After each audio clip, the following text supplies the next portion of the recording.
Hey, what's up, y'all? What's poppin'? It's D. About to react to this video by Tuv. This is YouTubers who became horrible criminals. Wow, it's crazy how you can watch someone, you can even watch them for years on YouTube, but you don't know them. You don't know nothing about them. They could be crazy criminals, serial killers, anything. And y'all be thinking y'all know people. Y'all be thinking y'all know what's going on with these YouTubers just because you watch them on a regular basis. You don't know these people. They're criminals, clearly. Anyway, let's see what happens in this video. Let's watch.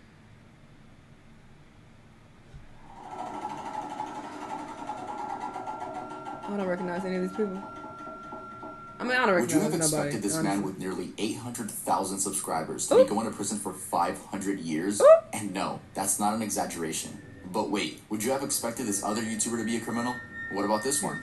Or this one? Absolutely. Or this one? Today, we will be talking about YouTubers who became horrible criminals.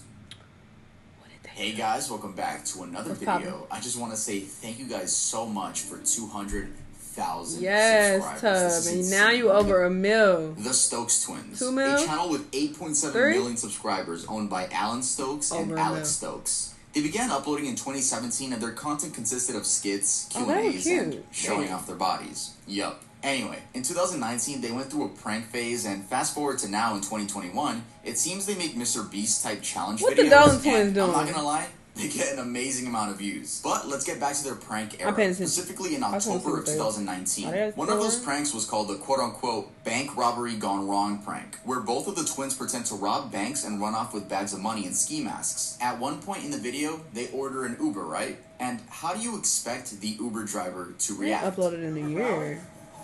They look different. What is it? Our getaway driver just bailed on us. So, is it, what is it? Oh, we're going to like a costume party. Okay, can I just take these right? Just get out of my office. Actually? Yeah.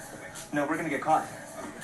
No, we can't do, This dude was scared to death and told him to get out of his car. Later in the video, we find out that the Uber driver actually had guns drawn at him by police because they thought he was a legitimate getaway driver. They later released him because, well, no shit, he was innocent. Remember when YouTubers would make their videos 10 minutes just to put extra ads in their videos? Well, you know, YouTube reduced that to 8 minutes now, but back in the day, yeah, it was 10 minutes, and I'm sure we all remember that. Anyway, in order to stretch their video to 10 minutes, these idiots included a clip of the police getting frustrated with them for thinking this was funny. Why would...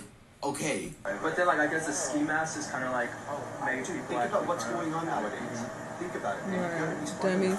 You're lucky you didn't get guns drawn at you. You're absolutely... The Dalton Twins would never. Yeah, so after this prank was uploaded, they faced no consequences until August of 2020, almost an entire year later. The brothers were each charged with one felony count of false imprisonment affected by violence, menace, fraud, or deceit, as well as one misdemeanor count of falsely reporting an emergency, according to the Orange County District Attorney's Office. Here's another fun fact. So you know when the police called them out for being idiots at the end of their video? Well, that was just a warning. They just got a warning. It was not like they did not get a charge or anything. But these idiots later went to a real bank and filmed the prank again after the warning. I mean, they were lucky they weren't arrested first go, but they got a chance and they fucked it up again. Also, this is their horrible reaction to their Uber driver almost being killed. No, so like there was an Uber. I called an Uber driver, right, and we both got in the car. And then the like people like saw us get in the car with like the ski mask and everything on. And then the Uber driver kicked us out of the car. 1 minute later, there were like 10 cop cars that pulled out like guns on him. Like they were like rifles. They thought he was a getaway driver. So he got like 15 guns like put on. He's like, I'm not even a part of this. So like, yeah, poor guy. So now, the most recent part of the story is from April of this year. The Stokes twins plead guilty to the crimes committed in the video. A judge in California sentenced the twins to community service and a year's probation for a misdemeanor. They could have faced up to 5 years in prison for the pranks. So, they're not going to prison. They're just doing a little community service, and, you know, if it were up to me, man, you kind of messed up when you did it again. Alright, you know what? Let's move on to the next person.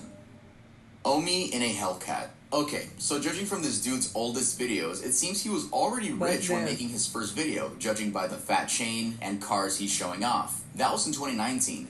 Fast forward to 2021, and he's still doing the same thing. We'll just call him a rich vlogger. Anyway, I looked up how this man was making his money, and oh boy. Apparently this man owns many estates, including a mansion and 2 nightclubs. But the main way he makes his money is extremely illegal. Now, when I say illegal, what do you think of? Drugs? Firearms? If you guessed piracy, then you're right. So let's explain how this man and 2 of his other associates made $35 million in 1 year. So these guys made a quote-unquote app that would illegally stream TV. These men subscribed to video services such as Verizon, Fios, DirecTV, and many more. Then used a device to rip the MP4 files and simply put it on their own app, which was called Gears TV. By the way, the logo is literally the Gears of War logo. These guys had no humility when it came to ripping people off and stealing. Anyway, they charged $19 a month for customers to pay on for their Android devices, and that includes jailbroken Amazon Fire Sticks. And well, let's just say, business was booming. I know somebody All 3 men bought extravagant houses, vehicles, and like chains. Until a couple of months ago when the FBI was reaching out to Omi. He even uploaded a video titled, "The FBI is back," where he says this. This was a matter for any This beard is struggling, brother. Let it go. And say, hey, stop using it. No, the fuck it wasn't. This was a matter of not distributing copyrighted content and having others pay you for it. You're supposed to know that. You're not supposed to wait until someone tells you to stop. This is copyright we're talking about. You guys remember when Mr. Beast hummed a song in one of his videos and the record label claimed the entire video? Copyright is a very serious thing. Yeah, that is annoying. That's happened to me before. I remember I muted a video, or a part of the video. I muted it while the song was playing, but I proceeded to sing it. I guess my singing was that amazing. I don't fucking know. But they literally still copyrighted the video. And I was like, bro, I muted that whole part. I think it was like a Mariah Carey song or something. Like, she need to chill the fuck out. Her and her team need to relax. I'm like, bitch, that ain't you singing. That's me. That's my angelic voice, not you. You ripped an entire service off. What did you expect would happen? He talks about his entire case within the video, and someone even commented this. Bro, stop speaking about your case on YouTube. Your lawyer should have told you that. They'll use anything you say online against you. Omi could face 514 years, aka life in prison, if he is convicted of the charges. That includes conspiracy, violating the Digital Millennium Copyright Act, reproduction of protected work, access device fraud. This just goes to show how sick and stupid, the fucking legal system is. He getting 500 years, but people who are literally murdering people aren't getting anything close to that. Like, make it make sense. All statements to a bank and money laundering. Peluchin Entertainment. Matias Oyarzo, born September 19th, 2003, better known online as Peluchin Entertainment. This boy was a former YouTuber from Chile. I feel like people might get mad at the way I pronounced it, so I'm just gonna go ahead and correct myself and say Chile. He began uploading Five Nights at Freddy's gameplay videos, skits, and other things kids do on YouTube. In one of his earlier videos titled 50 Things About Me, he talks about how he goes on gore websites and just laughs at the videos he watches. Anyway, on May 19th, 2018, Matthias uploaded a video titled My Baby Kitten Jason. It's just a 5-second clip of his kitten licking his paws. A few months later in December, Matthias uploaded another video where he announces that he adopted 2 new kittens due to his last one dying from a quote-unquote accidental cause. Except the cat didn't die from an accidental cause. Matthias got into a heated argument with someone on WhatsApp, and to piss them off even more, he sent them a video of him brutally murdering his cat on video. Now, oh shit, we are in line with what I was talking about. I watched a documentary, "Don't Fuck with Cats" or something like that. So I thought that is what that. I'm not editing this out. I thought that this was that, but it's not. But he clearly is doing something along those lines. Now, if you saw it, then you know what I'm talking about. Sorry, I'm not going to describe the specifics, nor am I going to put any screenshots up on this video. The video ended up getting... Wait, why did he do it again? Sorry, I was running my mouth. A quote-unquote another video where he announces that he adopted 2 new kittens due to his last one dying from a quote-unquote accidental cause. Except the cat didn't die from an accidental cause. Matthias got into a heated argument with someone on WhatsApp, and to piss them off even more, he sent them a video of him brutally murdering his cat on video. Now, don't worry, I'm not going to describe the specifics, nor am I going to put any screenshots up on this video. The video ended up getting leaked, and Matthias was doxxed, and the video infuriated many people, not only in Chile, but around the world. Here's a video of people standing outside of his house as a result of him getting doxxed. Good. That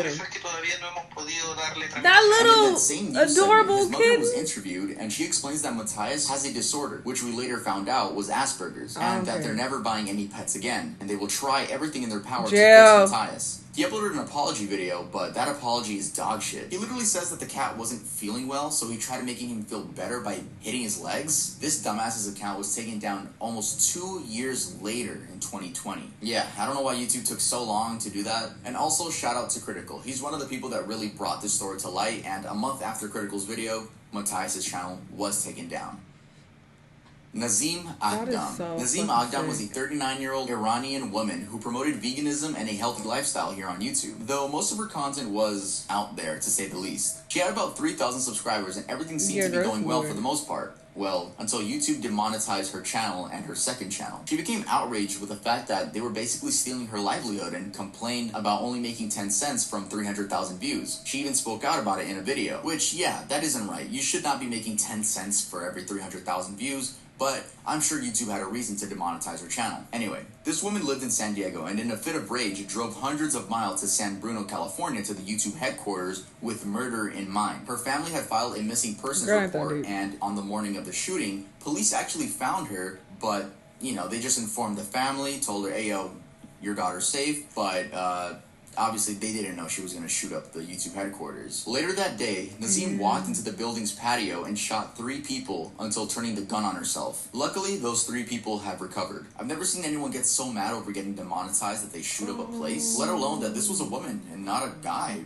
It's really rare to hear about women shooters. Also, in an interview the next day, her father wasn't even crying that his daughter left this earth or the fact that she tried taking people with her. He just says sorry and hands people a pre-written apology. What? The shooter's father simply saying he's sorry. I'm sorry. I can't believe it. Also handing out a statement that read, "Our family is in absolute shock and can't make sense of what has happened yesterday."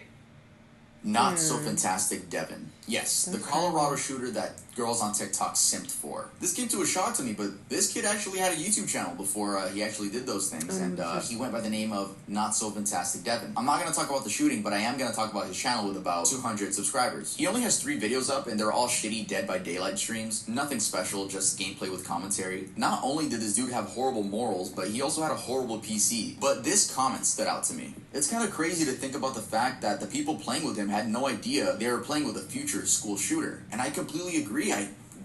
That must be a trip. I don't even know if the people know who Devin actually ended up being.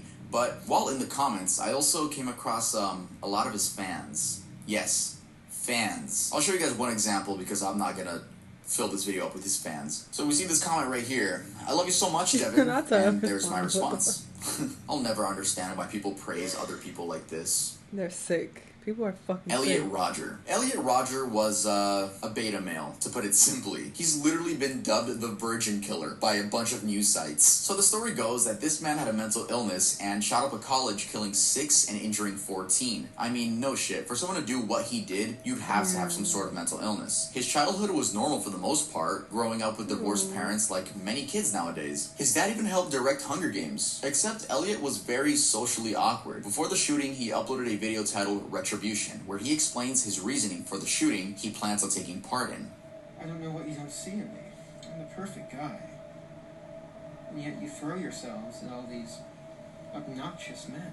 Oh my God, this is the second time that I have seen someone who very closely resembles that one weird nigga from that Law and Order SVU episode. Somebody told me what it was called. I fucking forgot. But it was a creepy ass incel who was mad that women don't fuck with him. And that's what I be seeing when I be looking at random comments and stuff on Instagram and then random on YouTube. And people like, oh, you bitches and women are always da-da-da, who be complaining about women all the time. This is y'all. This is how I see y'all. Y'all, well, hopefully you wouldn't go kill nobody. But you're so bitter and upset because nobody wants you. How about you work on yourself and become a better person so people can want you? Being mad at the world is that's not gonna fix nothing. This is pathetic. Instead of me. Yeah, like I said. What he said? All these obnoxious men. Instead of me. You are Yeah, obnoxious. like I said, he's the definition of a beta male. He further explains his plans later in the video. After I've annihilated every single girl in the sorority house, I'll take to the streets of Isla Vista and slay every single person I see there.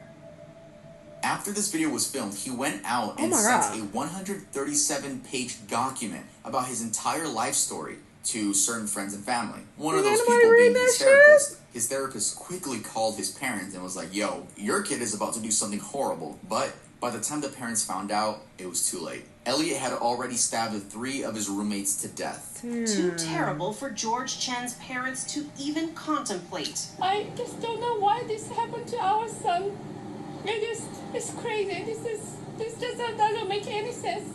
At 9:27 p.m., the first reports of a mass shooting underway. Shots fired, shots fired. Elliot's next target was a sorority to, quote, take revenge on all the girls he believed rejected him. After no one let him in, he opened fire on 3 random girls walking on the block. 2 of them sadly passed away. After that, he shoots into a deli filled with students. He then shot and killed 1 more person. Our son was the most important thing in the world to all of us. He was our only child. Fuck your son. And he was so much a part of our lives. It's hard to imagine how things are going to be like now that he's gone. Oh, Eventually, wait. he crashed his car. Sorry. Was that the incel nigga? I'm really bad with faces. My bad. I don't know if this is somebody who died or if that's Elliot. Then turned the gun on I'm saying fuck Elliot if it's not clear. himself. Because they showed the mama, Anime. but I don't know if that was the Trey daddy. Eric Seltzer, aka Mr. Anime, joined the platform in 2006 and would upload anime review videos. The name of the channel was Lenscat Productions, but he went by Mr. Anime. We spoke about him in the Darkest YouTube Iceberg, so if you watch that, you already know what's coming. As he would upload his regular videos, he would also upload videos showing off his firearms. Though no one was alarmed because he uploaded a rant where he talks about how disturbing the increase in mass shootings has become. Today I'm writing on something a little bit... Right? Yes, I'm ranting on something a little bit anime unrelated. I'm ranting on all the shootings that have been happening. I'm a firearms owner myself, but it is a little bit disturbing to Something's know off by his could be a face. victim in something like this at these times. All the people that were victims. I would have known you think something it was won't off by happen him to by his me, face. but sometimes it does. But seriously, every day I open Yahoo, I'm like, well, time to see what today's shooting is, and hey, there's another one. So I don't know when it's gonna stop. I think it's why.